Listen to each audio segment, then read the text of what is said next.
السلام علیکم۔ میدان حشر میں ترازو میں جو عمل سب سے پہلے تولا جائے گا وہ بیوی کا شوہر کے ساتھ اور شوہر کا بیوی کے ساتھ سلوک ہے۔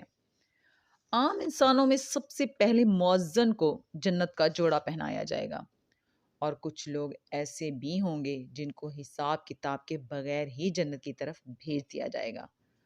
وہ لوگ وہ ہیں جو دنیا میں صبر کیا کرتے تھے۔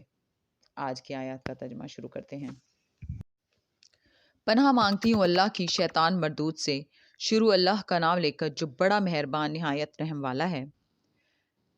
دین اسلام میں کوئی زبردستی نہیں ہے۔ ہدایت صاف طور پر ظاہر اور گمراہی سے الگ ہو چکی ہے۔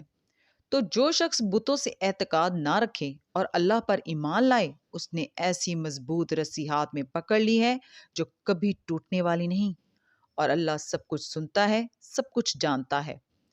جو لوگ ایمان لائے ہیں ان کا دوست اللہ ہے کہ اندھیرے سے نکال کر روشنی میں لے جاتا ہے، اور جو کافر ہیں ان کے دوست شیطان ہیں کہ ان کو روشنی سے نکال کر اندھیرے میں لے جاتے ہیں۔ یہی لوگ اہل دوزخ ہیں جو اس میں ہمیشہ رہیں گے۔ بھلا تم نے اس شخص کو نہیں دیکھا جو اس غرور کے سبب سے کہ اللہ نے اس کو سلطنت بخشی تھی، ابراہیم سے اپنے پروردگار کے بارے میں جھگڑنے لگا؟ جب ابراہیم نے کہا میرا پروردگار تو وہ ہے جو زندگی دیتا ہے اور موت دیتا ہے، وہ بولا کہ زندگی اور موت تو میں بھی دے سکتا ہوں۔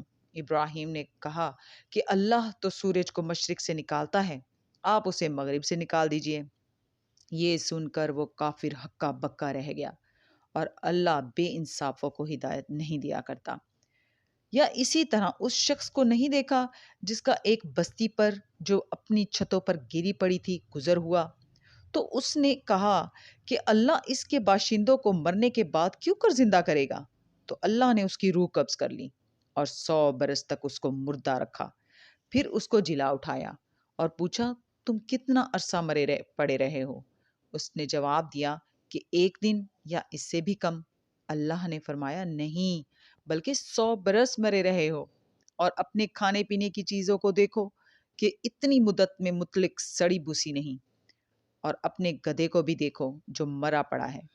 غرض ان باتوں سے یہ ہے کہ ہم تم کو لوگوں کے لیے اپنی قدرت کی نشانی بنائیں، اور ہاں، گدھے کی ہڈیوں کو دیکھو کہ ہم ان کو کس طرح جوڑے دیتے اور ان پر کس طرح گوشت پوش چڑھائے دیتے ہیں۔ جب یہ واقعات اس کے مشاہدے میں آئے تو بول اٹھا کہ میں یقین کرتا ہوں کہ اللہ ہر چیز پر قادر ہے۔ اور جب ابراہیم نے اللہ سے عرض کی کہ اے پروردگار مجھے دکھا کہ تم مردوں کو کیوں کر زندہ کرے گا، اللہ نے فرمایا کیا تم نے اس بات کا یقین نہیں کیا؟ انہوں نے کہا کیوں نہیں، مگر میں دیکھنا اس لیے چاہتا ہوں کہ میرا دل اطمینان کامل حاصل کر لے۔ فرمایا کہ 4 پرندے لے لو، پھر ان کو اپنے سے ہلا لو اور ان کے ٹکڑے ٹکڑے کر لو، پھر ان کا ایک ایک ٹکڑا ہر ایک پہاڑ پر رکھ دو، پھر ان کو بلاؤ تو وہ تمہارے پاس دوڑے چلے آئیں گے، اور جان رکھو کہ اللہ غالب ہے، صاحب حکمت ہے۔ صدق اللہ العظیم۔ کل انشاءاللہ پھر ملیں گے۔ اللہ حافظ۔